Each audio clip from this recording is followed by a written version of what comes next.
So, good morning. This is the regularly scheduled meeting of the Board of Fire Commissioners. The date is December 2nd. The time is 9:05 in the morning. Roll call. Ibarra. Here. Glazier. Present. Fazio. Here. Hara. Here. Woods Gray. Here. In place of Fire Chief Terrazas is? Acting Fire Chief Mario Rueda. In place of Assistant City Attorney De La Guerra is? You have a quorum. Thank you. So we'll start with flag salute and moment of silence. We're going to invite our Captain 2 from Planning, Warren Saunders, to lead us in the flag salute. Face the flag. Ready. Begin.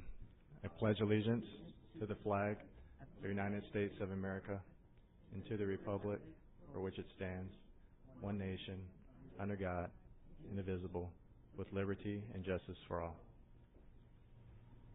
If you'd also please join me in a moment of silence in honor of our past and present members of the Los Angeles Fire Department who devoted their lives to the protection of our community. Thank you.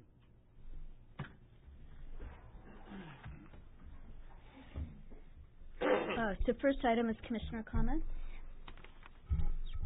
I did a couple of things that were kind of interesting, I thought at least. Attended the cadet graduation out at the 81s. Very inspirational. What a great thing that we do with that. I mean, it's just something that can't say enough good things about. And the folks that volunteer their time in order to accomplish that. Again, you know, I mean, we ought to figure out how to recognize them. Battalion Chief Crowley out there, right? And Chief Rueda was there, shaking hands for a long time, but really just a superb job that we do with that, and we should be doing more of it if we could find some budget, good stuff. And then I went over to 39 the same morning and visited that station, which I had not been to before, and apparently is what they say at least, but I've heard this about 4 times in the department, that that's the oldest active fire station in the city, but I heard that when I was once at another fire station, so I don't know how that works. There must be a historian around here that can actually tell me if that's true or not, and I guess they're going to be moving that station in the next couple of years across the road. And then Councilwoman Martinez at 9:30 in the morning on Friday is going to be giving a some sort of proclamation to that station for you know, just commemorating it. So I was going to try to attend that on behalf of the commission or whoever else might be making it. But a good group out there as well. So cadet stuff is really good, though. I hope we'll have a chance to do more of that. I was following Steve that day, shadowing him. That's right. I also was at the cadet event. Just want to reiterate what Commissioner Fazio said. It was a great event. It is so great to see members of this department who invest in the youth of our community on their spare time on weekends, and so that was really inspirational, and it was great to see those young people who I am certain were transformed by the experience of doing things they probably never thought possible. So I want to also reiterate what Commissioner Fazio said about, you know, finding ways for us to expand our ability to invest in the youth of our city. Thanks. Just on that note, the outstanding job Battalion Chief Crowley did with the staff of volunteers, it was really powerful. I thought graduation, and I don't know if you noted the people that were in the 3rd year in the leadership component. It's really powerful, the life skills they're gaining and the knowledge they're gaining, and some of those will actually be firefighters. So I think it's a powerful tool for us. I'm certainly sorry I missed that event, but I totally support the cadet program and hope that we can move forward with something just like whatever you guys saw. That sounds so wonderful. I attended the swearing in, only one swearing yesterday, although the L.A. County swore in many new leaders that may have some impact upon L.A. City, and that our mayor was almost at every one. So the relationship between the county and the city were coming together. The one I attended was for Jeff Frang, who is the new assessor. And there were many firefighters there and paramedics, and I did have a conversation with Chief Osby at that particular event well attended. Okay, so that's Commissioner comments. Item 2 is report of the Fire Chief. Chief Everett or Captain Moore, can you go over the Chief's itinerary? Yes. Good morning, Madam President, Morning. Commissioners, City Attorney, Ms. Gomez. Here to report the events attended by Fire Chief Ralph Terrazas. On November 21st, 2014, Chief Terrazas attended the Wilmington Chamber of Commerce. At that event, he got an opportunity to meet with business leaders and local residents of the Wilmington area to discuss with them the path and vision of the Los Angeles Fire Department. On November 23rd, 2014, he attended the Pancake Breakfast fundraiser at Fire Station 87 for one of our injured firefighters, firefighter Javier Martinez. Those are two of the highlighted events that he attended over the last 2 weeks. Thank you. The Chief is attending the FEMA USAR sponsoring agency chiefs today in Anaheim meeting with Battalion Chief Akahoshi to discuss our FEMA USAR team future. And also one significant event the Chief attended was yesterday's implementation of the LAFD's tiered dispatch system. I think some of you have had the opportunity to see the preview. Yesterday was the implementation, and it's one of the most significant changes for the department in a positive way, probably for the last 15, 20 years. And so far, so good. It went off without a hitch, and things seem to be... 24 hours, it's fine. Yeah, yes, actually some very positive results in the first 24 hours. I know the Chief has planned a full disclosure here at Commission and press event, but we want to get a little bit of experience with the software and the card sets. So it's been a very positive start. And that concludes my report. Thanks. Significant incidents and activities. Good morning, Madam President, Commissioners, Chief, Council, Ms. Gomez. Daryl Arbuthnot, Assistant Bureau Commander, ESB. We had several things go on the last few weeks since the last meeting. As you're aware, the grand jury in relationship to the St. Louis incident has caused us to be involved with LAPD on several occasions for protests around the city, and we continue to partner with them on managing those various events throughout the city. What's our role in this? Excuse me? What's our role in this? We have an EMS fire role, basically, and we're supporting LAPD as primarily a law enforcement lead on this thing. Today and tomorrow we're deploying a swiftwater rescue because the intended rain hit between 1 and 2 inches, so we've got resources hired back for that. Last week on November 23rd, 24th, and 25th, we augmented our staffing due to brush deployment. Oddly enough, we had brush potential, and now we have mudslide potential. We had a fatality fire on Sunday, the day after this last week. In a motorhome, we had one fatality on Martin Luther King Boulevard down south. We also had a fatality fire. It was a traffic accident, it's a still alarm on the 405 southbound in 75 district, north part of the valley, where we had a vehicle accident and someone got trapped and ended up having a fatality. And lastly, the day before and Sunday, we deployed bike teams at LAX, where they actually responded to 6 calls, and 5 of those calls they were on scene first. Traffic congestion there was tremendous, so we continue to stay ahead of most of these events so we can be prepared. Any questions? Thank you. Thank you.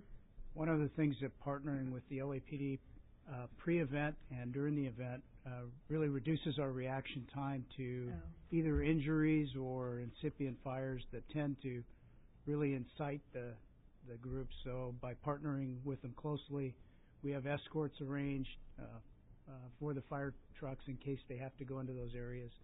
So it provides a much more cohesive response.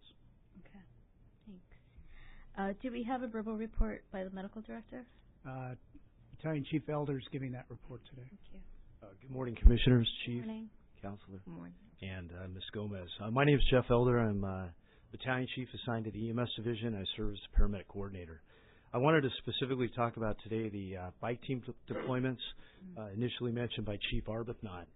This was a significant week for us in the area of bike team deployments. As Chief Arbuthnot mentioned, we did have bike teams deployed at LAX The 3 travel days, significant days, those are Wednesday, Sunday, and Monday. And as the chief mentioned, 5 of the 6 incidents, significant incidents that they did respond on, our bike teams were there first. In addition to LAX, we deployed to the USC Notre Dame game. We had a total of 20 patient contacts, 2 transports. We had 2 bike teams and a gator there. And at the Hollywood Christmas Parade on Sunday, we had over 100,000 spectators at that parade. We made 25 patient contacts, and were able to transport 3 of those folks. It's not unusual for us to deploy bike teams on the weekends because of the very significant events. This weekend was obviously more robust because of the numbers of events. As you probably are well aware, we just graduated an additional 26 bike team members in October. And so now we have 80 LAFD members, various ranks, who are bike team certified. So it's a program that kind of started out a little bit kind of as a novelty, but now it's been recognized as a very, very important part of these planned and spontaneous events. So do you have any questions for me? The bikes, Yes, sir. are those being paid for by the department, or are the members adding equipment, or how are we funded with No, they're funded through the department. Right. Okay. Is that any correlation with the motorcycle deployment issue? No, sir. We don't. Separate. Yeah, they are separate. Okay. One's firefighting, one's paramedic, or do they have different roles. Our bike medic teams are primarily there for the purpose of providing emergency medical services. Okay. So I've always felt that motorcycle detail had a lot of merit and utility as well, given the traffic in the city.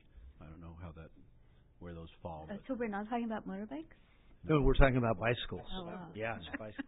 Yeah. What kind of bikes are those? Thank you. Yeah, they really do great work in these events where we have large concentrations of people, such as the USC games, where we're out in the parking lot, the Hollywood Christmas Parade, where the congestion is just so great that we can't get resources in, but we can't get bicycles in. I guess my only concern would be like the safety of the members on the bikes, because just through traffic and even through pedestrian traffic. They go through a pretty rigorous training academy, mini academy. It's a week long. Not everybody passes. It's a tough course, but they are qualified at the same level that police bike teams are. So they ride up and down stairs. They go off ledges. Their training is rigorous, and they're up to the task. We have not had any significant injuries to any of our members or any of the pedestrians that they encounter as well. I also noticed that the PD uses Segways. Is that anything that our department's ever looked at? To my knowledge, we have not looked into Segways. It's not that fast. Yeah, and the carrying of the equipment too. On the bikes, they're able to carry pretty large duffel bags off the back. They're basically an assessment resource. Right. So they have the same equipment that an assessment engine or assessment life force would have. While they're in training, do they have training wheels? I'm sorry? While they're in training, do they have training wheels on there? No. Only for the commissioners. Some of them probably do need training. All right. But What kind of bikes do you use? they're a high end bike, like a specialized. They're a mountain type bike. Mm-hmm. The cost is nearly $2,000 per bike. So they're a very high end bike. That's pretty But the maintenance, the parts are procured through the department budget, but the maintenance is performed by the bike team members themselves. So where do you store all these bikes? We store them in various locations. Right now, it's been Fire Station 94. We also have a large trailer and one of the old Freightliner ambulances, large ambulances that we've procured that was taken out of service. But we were just notified by Chief Castro that we will be moving to old Fire Station 88 in the apparatus bays down below the area of the new bureau office. 82. I'm sorry. What did I say? Very good. All right. Thank you very much. Thank you. Oh, and number 3 is presentations. There are no presentations today. Okay, so item 4 is the consent agenda items. Move to recommendations for item 4, A and B. Second. All in favor? Aye. So item 5 is the regular agenda items, and 5A is report by the department on the status and disposition of LAFD matters referred. Morning, ma'am, commissioners, Carlos, Chief, and Ms. Gomez, Chief Everett, Chief of Staff. In your packets are the activities of council and committees from the last meeting. I do have 4 additional items that are not in those packets that were conducted in council just recently, all of which were approved by council and are relative to transfers of accounting monies, grant monies to different projects, one for hazmat, two for USAR, and one for our hazmat program. And that's really the only additions to what is currently in your packet. Okay. And that concludes my report. Thank you. Move to receive and file item 5A. Second. All in favor? Aye. Aye. 5B is report by the department relative to the agreement between the City of LA and Kaiser Foundation Health Plan for the provision of targeted destination ambulance services. Morning, Commissioners. Morning. Rueda, City Attorney. Before you is the Kaiser agreement. This agreement is a 5-year term. It's compensated at a rate of $141 for each qualified transport, with a built-in 1.5% increase each year of the term. All deposits will go into the Kaiser Trust Fund, and the funds are 100% to the LAFD to enhance paramedic capabilities of the department. Is this for only like Kaiser members who? Correct. This is what's referred to as a targeted destination program. We have partnered with Kaiser, where the department picks up a Kaiser patient, and where the patient is not in distress, they will be asked if they want to be transported to a local Kaiser facility, and if that is the case, then Kaiser will compensate us for the additional distance that the department travels to take that patient to a Kaiser facility. So this is so that they don't go to a regular emergency room and then have to be transferred to Kaiser. Correct. Okay, so it's cheaper probably for the member. Can that, how does that apply to other, I mean, as far as the patients being transmitted here to the hospitals, if they request to go someplace else, can they also do that? Yes. The department does not force a patient to, if they're asked if they would like to go to the Kaiser facility and Cedars is closer, that patient will be taken to Cedars. But if a patient requests to go to Cedars and they're not a Kaiser person? Provided that hospital is open and accepting patients, we always offer a patient to go to their selected destination. Is that a new policy? No, that's been in effect for multiple years. Because I had difficulty with that. That's why I asked the question. Oftentimes the hospitals, we have to contact the hospitals and see if they're willing to accept patients. Many times hospitals are closed or full or unwilling to take other patients, so the paramedics are sort of bound by the hospital's medical control. Well, it seems that the paramedics felt they were bound by some other rules and that they had to transport to the nearest hospitals within the area as opposed to taking the patient where we wanted to go. If there's medical merit, if the patient's... it wasn't a crisis, but they need to be monitored all the way to the hospital. Ordinarily, they should call the hospital and request permission to take the patient to their requested destination. That's our policy. Ordinarily. Okay. So if I understand the policy correctly, every ambulance has got a service area within which they can transport to hospitals within that service area. They'll take the patient if there's significant medical acuity, they would go to the nearest center. But nearest appropriate hospital, right? Correct. But otherwise, they would ask the patient, if you're in Hollywood, would you like to go to Kaiser? Would you like to go to Hollywood Presbyterian? And then, as long as the hospital's open and receiving, they could go there. Is that about right? That's correct. Okay. And for Kaiser, it's actually a great benefit for the patient to have their records and their doctor at the hospital we actually transport to. But this policy would never supersede our general guideline, which is to say, if the Kaiser is outside of that boundary, we don't transport there. We stay within the boundary that is within our guidelines, correct? No, that is not correct. So they would go outside the boundary. We would go to a Kaiser if they're okay to go there medically. Right. Because it's actually a great benefit. Yeah, but I mean, if you're in the South Bay, I mean, if you're in, there's no Kaiser within a certain. There must be some outer bound. There are checks and balances, meaning they provided the dispatch center has coverage. Okay. And then the EMS captain approves a transport of extended distance. Right. But it is a much better service to actually go to the hospital where you get. Agreed. I'm just saying we wouldn't endanger other patients if we didn't have the coverage by going too far outside the coverage area in a case like that. That's why there's that's all I'm trying to clarify. Yeah, I understand the majority of the dispatches to Kaiser are from the clinics that are literally across the street half the time. Yeah. So it's. Yeah, I think it makes a lot of sense, and I think that actually it's a model worth as healthcare changes over the next. Well, it's already changing, and we have large providers taking over multiple hospitals. UCLA is currently on a conquest of the west side, and Providence is taking the valley.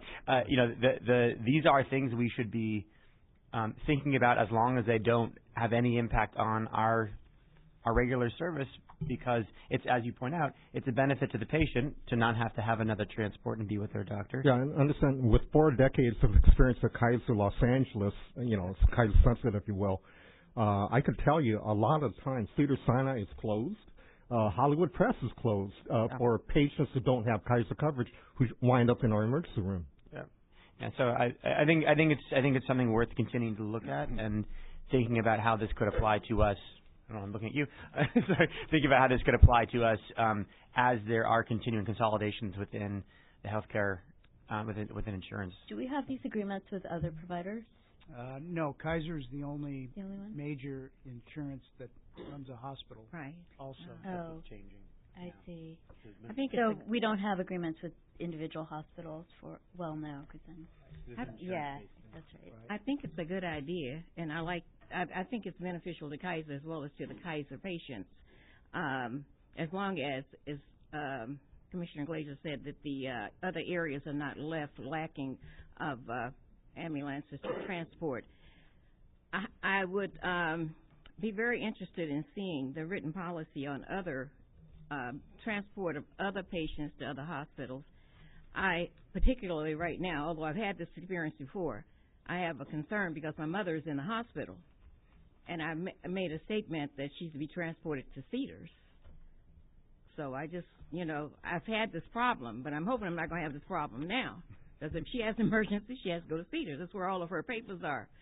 With my aunt, we literally put her in the car, and thank God we had some wonderful paramedics who said, "Oh, I think I'm going in your direction." And because they said they couldn't go to White Memorial from their house. So, but we got her there. We have some great paramedics in the South LA area. And speaking of organizing hospitals, that's one of the problems we have. Because in South LA, there's no one really organizing. So we have to go outside. We may have the insurance, but we don't have anywhere to use it. So we need to be able to leave our areas to get to the places where our insurance is best used and where all of our records are. Because when we're able to drive to those places, we go to Cedars or UCLA, as opposed to having to try to move into a hospital area when you're older, just so you can make sure you have adequate hospitals. But I do like this idea because it would save, I think, everyone by transporting people to the facility where they receive adequate treatment and where their records are. I just might mention, record-wise, if you're a Kaiser Southern California patient, basically we have access to not only your hospital records, but your ambulatory records anywhere within Southern California. Yeah, that's it's all electronic. Mm-hmm. And it's not new, right? So this is a renewal. So we've had this for a while. Yeah, this is actually very forward thinking on behalf of our EMS division to put this in place several years ago to benefit both the patients and the LAFD by providing access to monies that bought equipment and other items that have, really put our EMS delivery system far ahead of others. Yeah, this says 2000, so it's been. And want a motion? Yeah. Did you have anything else, Fraser? No? That's just on Commissioner Woods' Gray was just saying, that having ridden out a few times down in South LA, that the shortage of hospitals is really critical. I think if you could impress upon your colleagues at the county, speaking of the county, to get King Drew back open, that would certainly. It's actually open, but not for emergency. No, that's the ambulatory center only. Right. Yeah. The hospital hopefully will open September, October of next year. So I know it's needed. The transport times are so long for some of the critical emergencies down there. People die before they get to services. Yep. I had another question. That was the monies from the transports is going to go into a special fund that can be used by the department? Correct. It's the who a fund that was established by the City Council by ordinance. The department oversees the fund and reports on it annually. And the fund is dedicated strictly to the enhancement of paramedic assets to the department. So who in the department oversees the spending of the money? It'll range from the fire chief down to the financial services division, Sal Martinez's group. Okay, and since this has already been in place, have we had a report on it already? It's been in place since 2000. It's been there for 14 years. I don't know the status of any reports to Did this commission, hear a report? It's never been called out to us, I don't think. I don't recall. Probably in the budget. Yeah. We have we do an internal report, but that certainly can be forwarded and presented to the commission requested. But it's basically for ambulance improvement. Yes, it's basically covering our ongoing costs, defibrillators, maintenance of defibrillators, and items for the paramedics themselves. It also covers training for the paramedics. So it's anything that enhances the services for paramedic services for the citizens. I think it's a great idea. I just would like to see a report on how the money is actually spent. Because, I think I voiced this before. I thought that paramedic money should be coming to this department. So I'm happy to see that some of it is in some way. Certainly. Thank you. Thank you. Move to move to approve the recommendation for item 5B. Second. All in favor? Aye. Aye. So item 5C is report by the department relative to the Third Amendment to the Vocational Education Training Agreement between City of LA through its fire department and LA Community College on behalf of East LA College. Good morning, Commissioners. Chief. Morning. Chief Darren Palacios, Training and Support Bureau. This is the third amendment of a 5-year contract. The main reason we're making this change is we're increasing the new rate for students' instruction for hourly to $3.75, which will anticipate bringing in a revenue of $1.2 million this fiscal year. The agreement with ELAC, so that means that every member who... what does this do for us? Yeah, do we teach these courses? I was not clear. We have basically our training, we have a cadre of instructors of record that are everywhere throughout the department. So when we provide training, we put in the hours and then we recoup those funds because we report those hours to East LA College. East LA sends them to the state disperses money, and then we get the $3.75 per hour from the state reimbursed back. And our members are getting college credit courses for this, right? For certain ones, like the drill tower, paramedic certain courses. They're getting college credit bearing. Right, and so we give college credit, and then the cost of that tuition is not billed to the members. It's taken out of that $3.75. So when we give college credit, we reduce that. I get it, but where I'm going with this is, so we are paying for a bunch of college credit for our members. No, well... When you finish the drill tower, how far are you away from an AA now? I think it's about 8. You get 18 units in the drill tower. Units. That's all you get, yeah. And that's because that's a state fire marshal. It's a curriculum that's already been established. Same with the paramedic training. But then they can get continuing training that continue to add credits. Not really, unless it's something that's organized through structured classes, and most of these classes are through reviewing training bulletins, things of that nature, you're not really receiving college credits for those. Only the ones that have already been articulated through East LA College. It's a very limited amount. So can you back up? So this is funds that we get through ELAC from the state. Yes. For courses that we teach to our members. Yes. Here. Yes. So they don't go to ELAC; they stay here. Yeah, they're provided at each work assignment throughout the city. Could ELAC be? I mean, if it was fire science related, could ELAC be teaching additional courses for our members under this program? Getting paid for? You mean could our instructors teach additional classes to our members? Sure. Well, some of our chiefs do teach, right? A lot of our members teach. Yeah. They have the minimum requirements to be instructors. I guess. I'm sorry to be beating around the bush. In light of our ongoing conversation about education requirements and things like that, my point is simply that there actually are a number of structures in place that make it easy for us to provide some measure of college credit-bearing courses that can help our members towards the eventual goal of getting a degree. And so I think it's great that we have the program, and I would say let's look at ways that we can think about expanding a no-cost option for us to have instructors from ELAC or our own instructors who are certified by ELAC to be teaching college credit-bearing courses for our members to help them towards the eventual goal. That's all. I'll look into that. Very good. Thank you. Chief, I have a question on the same light. I recently was told, and I don't know if it's accurate or not, that at Frank Hodgkin Center there are some college courses being taught. I think I might have heard Redlands was the instruction. I'm not sure. I might have that wrong. Do you know anything more about that? There are. We have unified with a few different universities that provide through classes at Hodgkins for people to get advanced degrees on their own. How does that work then? Does that broadcasted then through the department that there are courses being taught and then they can avail themselves and then they pay to take those courses? Can you just let me know? Or if you we periodically will nationally, Laverne, different universities will contact us, would like to offer either reduced payment or different options of plans to be able to furnish our people with advanced educational degrees. We will advertise those out with and inform our people to contact those universities to seek out those additional education. So is there a liaison in the department that basically monitors or sort of seeks those relationships out or helps to formalize them and rebroadcast them through the organization? Various people of in-service training have been doing that. The CalJack vet person, that it's usually a captain assigned to in-service training.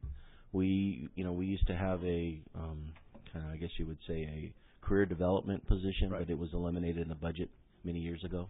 So if that were to be hypothetically brought back, and then we are also in the process of instituting some additional, college educational requirements on future BCs and ACs, maybe that would be a good way of helping to facilitate, such as Commissioner Glazer is saying, the advancement of people insofar as their careers and make it easier for them to access the education.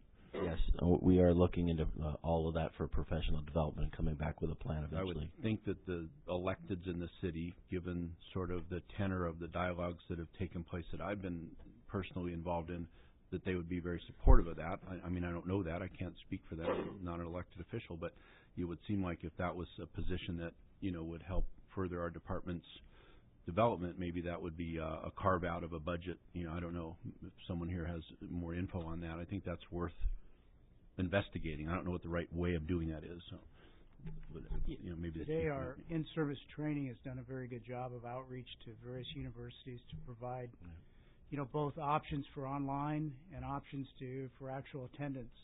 So there's several options for obtaining an advanced degree today, but certainly a career development specialist that could track and help target somebody to the area that they would like to pursue used to be helpful to people. Yeah, I would think so. Yeah, I second everything that Commissioner Paul just said, and it would be very easy to find a non-sworn position to be a career advisor who could help catalog all the coursework available and also be out there thinking about where is there demand for additional courses that we can provide using things like VET and CalJack that are going to be minimal cost, if anything, to our department. So I want to second. I think it's great. I think it's those are all great ideas to pursue. I'd love for us to think about when we could get a report back. I know we have some of the education-based stuff coming, education requirements coming soon. So I would say after that happens in the within a reasonable time frame, let's say within the next 3 months, if we could have a full discussion about what the full offerings are here and what a plan would be to catalog those things and make them available, I'd like to request that as a future report. Very good. Yeah, I have Thank you. a footnote to that, if you don't mind as well. I'll hold it till the next time we get it. I find the information interesting, and it seems like it's not as difficult to get a degree as we thought it was, or as someone else made us think it was, or tried to make us think it was. Thank you. Anything else? Move item 5C as recommended. Second. All in favor? Aye. 5D is report by the department relative to Measure B funding. Los Angeles County. Morning, Madam President, Commissioners, Chief Reda, City Attorney De La Guerra, and Ms. Gomez. Salvador Martinez, Administrative Service Bureau. In front of you today, you have a amendment to our medical control agreement with L.A. County. This agreement covers air transports provided by the LAFD with funding provided by the county through the Measure B fund. For a little background, the county voters approved Measure B back in 2002. We entered into an agreement with LA County and brought before this board in 2009 the agreement and acceptance or request for acceptance of funding for Measure B from LA County. It was approved through the board in 2009 and approved in May of 2010 by council and the mayor. The current amendment you have, which is a first amendment, increases our funding level from the county through Measure B by $111,000. This is the first increase we've had in several years. The increase really covers a few items. It covers aeromedical racks for the helicopters. It covers some harnesses, and it covers updates to the flight management software system that's used on our helicopters. This is out of the $111,000, only $80,000 is a one-time increase in our funding. So we started off last year with about $327,000. This year, our base would be $358,000 with $80,000 for our one-time procurement of equipment, which brings our total up to about $438,000 for this year. Next year, though, it'll drop down to $358,000. So contained in this amendment is the request to accept the additional funding from LA County Measure B funds and to accept that and move forward with the procurement of the initial equipment for our air operations. I do need to point out one little correction that was needed to be correction that needs to be made. It's on the first page of the control agreement. We are getting $438,000. In paragraph 2, it so states that we are to receive for the year 14-15 $438,000. Unfortunately, within parentheses, it says $430,000. We've contacted the county. They were making adjustments. We just got it today, but it was too late to present in a timely manner to the commission. So we ask that this amendment be accepted with that one modification. And I'm here to answer any questions you may have on this agreement. Move to approve item 5D as amended. Second. Second. All in favor? Aye. Thank you. Thank you. Thank you, sir. Oh, and item 5E is the verbal update regarding plans to televise fire commission meetings. Captain Oren Saunders is going to provide an update. Morning, Madam President, Commissioners, Fire Chief Rueda, City Attorney, and Ms. Gomez. Right now, I'm presenting the verbal update on the plans to televise the Fire Commission meetings. This began with a council motion from Councilman Englander and Bloomingfield, and ITA was instructed to come up with a plan with the department as well. They would also televise the Fire Commission's meetings. There would also be a webcast and also broadcast the audio on City Phone. Right now, ITA broadcasts for the commissions. They do DWP, the Harbor, LAWA, as well as LAPD, and those broadcasts normally air the day after a commission and normally repeated on Saturdays. Right now, we're looking at infrastructure costs coming from the Public Education and Government Access Fund, and operational costs to be coming from the general fund if approved by council. ITA is actually submitting that on a future council agenda, and if approved, we'll look forward probably next fiscal year, 15-16, for this implementation. Is that the general fund for the city? Yes. Okay, so no fire department funds are used for that? No, right now we're looking for approval. If that gets approved, the actual infrastructure for the cameras and wiring is going to come from the grant, and then the operational is being requested to come from the general fund. Okay. Will you be serving as our publicist for this? I don't think I'll be serving as a publicist. This is a mere small advisor for the infrastructure. Very good. Thank you. Looking forward to it. Thank you. Anything else? No. Thank you. And we don't have any public comment, so we can adjourn. Move to adjourn. Second. All in favor? Aye. Aye.